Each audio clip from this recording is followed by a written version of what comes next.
Hello everyone, welcome back again. So in the continuation of our communication series, we have been doing barriers of communication. Now we came to the end of the series where we are going to discuss the different ways to overcome barrier. So this is the second part. If you haven't checked the first part, please go and watch it. So let's begin without any delay. So students, as you have seen in the earlier video that we have discussed the different ways to overcome the barriers, the general barriers, right? So in this part 2, we are going to discuss more about the non-verbal communication, like of your body language, of your gestures, of your outer body language whenever you interact with the other people. So what are the do's that you have to follow while interacting with other people so that your body language become ideal and there will be no any kind of hamperness in the process of communication, right? So the very first point is saying that always maintain a good eye contact. So maintaining eye contact is very much necessary while communicating. It seems that you are interested in listening others conversation, you are very much into in the communication if you are maintaining eye contact. See, whenever you maintain eye contact, it doesn't mean that you are going to start staring the other person and make them feel uncomfortable, right? So there should be a comfortable eye contact, right, where you just blink also, you nod your head that yes you are listening, and it shows your there should be a shine in your eyes as well as the contentment in your eyes that yes you are listening to the communication, you are very much in the communication and you are very much interested, and you are liking the process what is going like of the communicating, right? So this is about maintaining eye contact. Second one is also very important, request and provide feedback. See, if you are the sender, always request to the receiver to provide feedback, so it will be very much easy to you to understand the that the other person is understanding your concept of saying or not, the person is in dilemma or not, right? So always remember that it is very much a good gesture to asking for the feedback as well as request. See, here it means that and the other important thing is that if you are the receiver holding the responsibility of the receiver, so it is your very much responsibility to give feedback to the sender. Same goes with the sender also. Here the sender get very much content that the concept whatever he was delivering to you is understandable by you or not. So it is very much important to follow both the point, the first and the second one, if you wanted that there should be a smooth functioning at your part, right, of communication.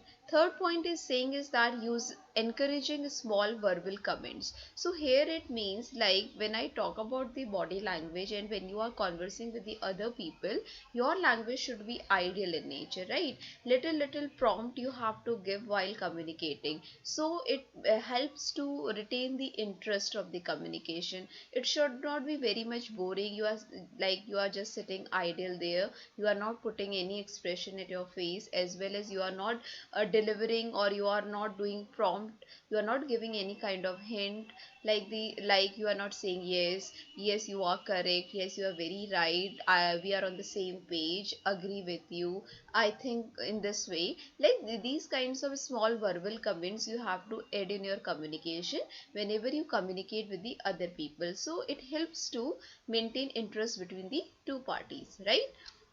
Next one is very important, as the earlier one I told you that you have to prompt while communicating, you have to give hint, like you have to use verbal small verbal inputs. But the another major thing that you have to remember is that don't interrupt, right? You do not need to interrupt other person while communicating. Interruption means you are knowingly interrupting the other person just to check their knowledge, or you just wanted to boast about yourself, or you just wanted to reveal your persona, or you just wanted to to add something which you think it is important, though it is important, but it is not necessary to interrupt the other people in the communication, right? So what happen if you interrupt knowingly as well as unknowingly, or you are doing things intentionally, then the other person get very much uncomfortable and he will lost his the flow of communication, and it is going to deviate you from the correct path of communication. So please try to do not interrupt while other person speak. Try to say your thing at the end of the conversation, or you can just ask for the excuse like in a polite manner, okay? Next one is practice empathy. See, the empathy is the most powerful word. You always need to be practice to be empathetic person.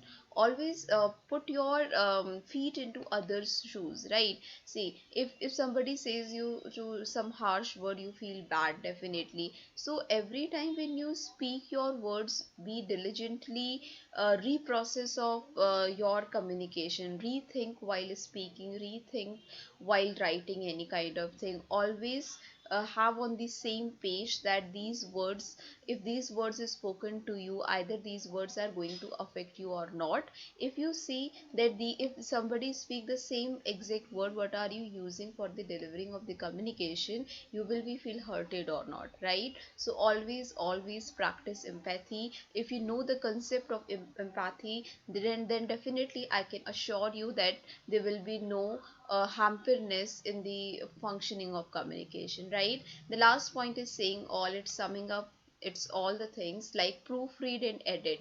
Always proofread your communication. Whenever you think that things get wrong, always make it correct.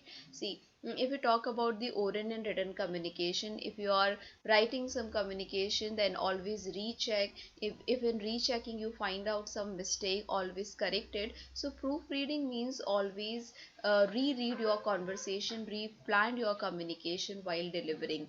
Like you, like it's like you are just cross checking the things to be delivered to the other person. See, communication is not like just you said something. The communication should always be planned, right? You have to plan beforehand so that it can be successful, because the main aim or the motto behind of the communication is to make it successful. All right, I hope it is very much clear that you are able to understand the non-verbal aspect to overcome the barriers of communication. As you can see at the right hand side, there it is written barriers to effective communication. So there are some barriers has been given, and the on another side, the overcoming barriers to effective communication. See, as it is written, lack of honesty, like if you are not honest in your communication, you lie frequently, then definitely you have to think it first. All right, it is very much uneasy and unhealthy that you are dishonest at your communication, right?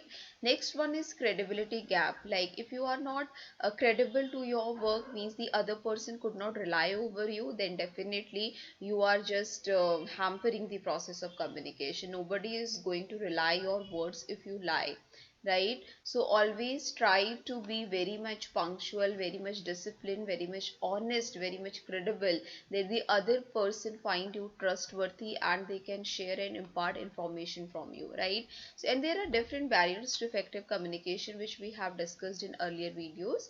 So these are the barriers, these are the ways to overcome barriers which I have discussed with you all. I hope you get in a correct manner.